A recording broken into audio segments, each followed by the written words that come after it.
let's talk about your background first. You have a very fascinating background. So tell us about maybe the last 15, 18 years of your life. That's easy. For the past 15 years, I've been a consumer electronics product designer. Most of the people at CES and the electronics world know me for the development of a solution that everyone uses. It's called Miracast, the way you share the screen of your phone to TVs. So most of the companies here utilize that technology. Including myself. Very, I love Miracast. Thank you for that. Yeah, our next big deal was literally being picked up by a large China company in '09, and that's where the whole story changed for me, because I came into the market as a coder, right? But then 2 years into the market, I'm now a product designer, building products for TCL, Alcatel, Haier, all the large China firms.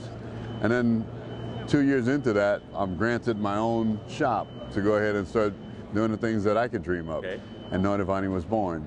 Novan is innovation spelled backwards. We partnered with CCOM. I'm co-founder of CCOM. That's one of China's largest tech companies. And in 2016, the government kind of took that company back, which left me to being a design house again. And you were in China at that time, Yeah, right? I was in China for 13 years. Yeah, China really gave a designer like me an opportunity. I hailed from the energy industry. Over here as an engineer or a mechanical designer, you're designing things that are utility, somewhat interesting, but not the things that are sizzling. You go to China, you're always kind of on the cutting edge because the mobile industry was just exploding. And I had the opportunity, as God has seen it, for us to be there on the cutting edge right when the whole mobile hemisphere was just launching.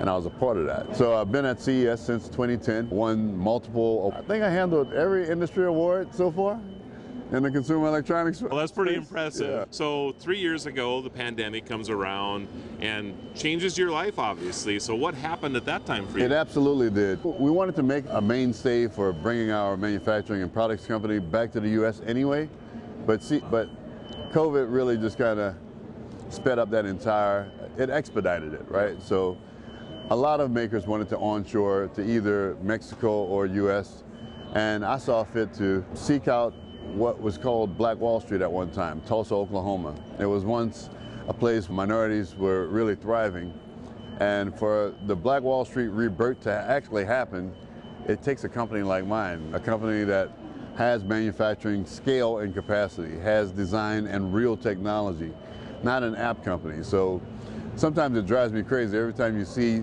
them speak about the Black Wall Street movements that's happening in Tulsa, Oklahoma. It's always these little $5,000 app companies. Sure. They never really look at the hams in the business. And that's really the press's job. I think we've somewhat been overlooked because they probably think I'm still a Chinese company. Making products hasn't been sexy for a while. It hasn't. It's always been, in the last 10, 15 years, it's been about the app development. Yeah. I'm starting to see that change a little bit too, and you and I are going to have a conversation after this.